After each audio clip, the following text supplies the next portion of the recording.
Chris? Quite a test today, you must be delighted with the confidence. Yeah, of course, with the outcome, because if you win, then you're always pleased about the outcome.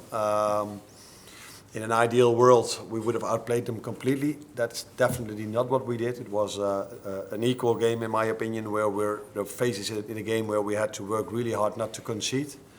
But it's very pleasing to see that that's also what we did. I think we all saw the great block tackles Dominic and Curtis had. Curtis first half, Dominic second half. And those moments are just as crucial as the goals we've scored. Yeah, and added to that, there was a lot of eventful decisions by the referee. What's made it the game it was. And I think if you are not a Liverpool supporter, a Chelsea supporter, you really liked what you saw today. And in the end, also, if you are a Liverpool supporter, you like what you saw today. Rich? Yeah, hi, Anna. Just on Curtis Jones' performance, you already mentioned the block, but in terms of his impact in both penalty boxes and just in general across the game, what did you make of that? Yeah, I think what we all made of this today. He had a very good game. He had a difficult job to control Cole Palmer, which is an incredible player in my opinion. It's so difficult to defend him because he has so many qualities. And Curtis did that really well today. He just, in my opinion, he controlled him for most parts of the game. It's almost impossible to control a player like this for 90 minutes, but he was quite close to that. And then to even have impact on the other side with a goal and two penalties that where he was involved in. One of them was in the end disallowed by the VAR, but that shows you that he was had a big impact on both sides of the pitch. You said this was maybe your first real kind of test. You saying the fixtures were going to get harder.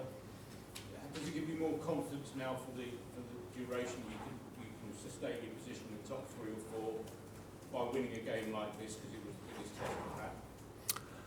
I think it was mostly the media that told us that it was our first big test. I think if you go to Old Trafford against a very strong team like United, that's definitely a test as well.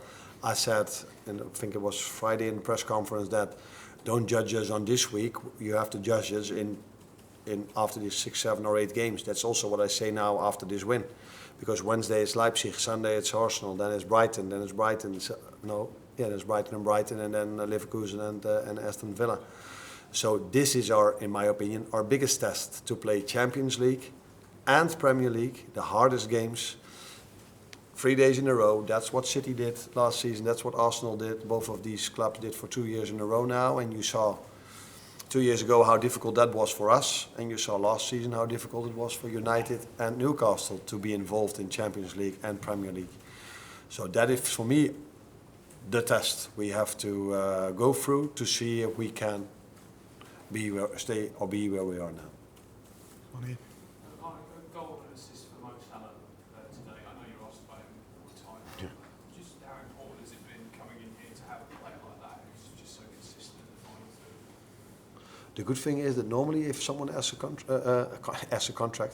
question about Mo Salah, it's always about his contract. So now it's nice that you just asked me how important he is.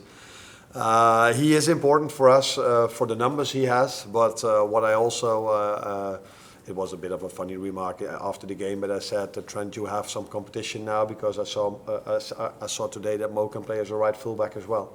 So the defensive effort he put in today to help the team in that part is what pleased me just as much as his goal and assist.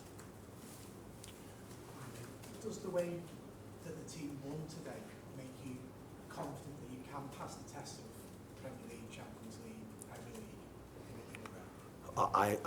I have a lot of confidence in this team, but you also saw today after the international break that we had some problems. Conor Bradley is not in. Trent, which you probably don't know, was also not training in the first days after he came back, so he was a bit of doubt before we started the game.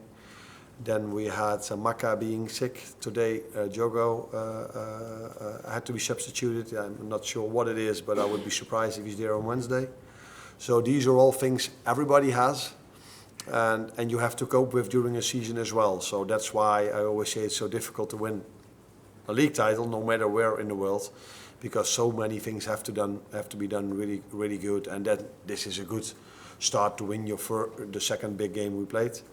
But I also saw how difficult it was, how difficult Chelsea made for us. So in my opinion, if I would be sitting as a Chelsea manager, I would say, if we can play like this at Anfield, we are also one of the teams that can compete for top 4 position. Last one here. Can I just ask about the Anfield atmosphere today? It's been quite a hot topic this season. I mean, what were your thoughts on it today, and how important will that be for the next run of games? We've got the games coming up in the next month or 6 weeks. They were really important for us as players. But I don't know if this is something people say in England, but they said it at my former club, which was also an impressive stadium. They always said, yeah, the referees are a bit impressed by the crowd. And that's why you get the easy decisions in your favor. But today showed that no matter how loud the fans were, the referee just wanted to show that he was able not to give the decisions he had to make.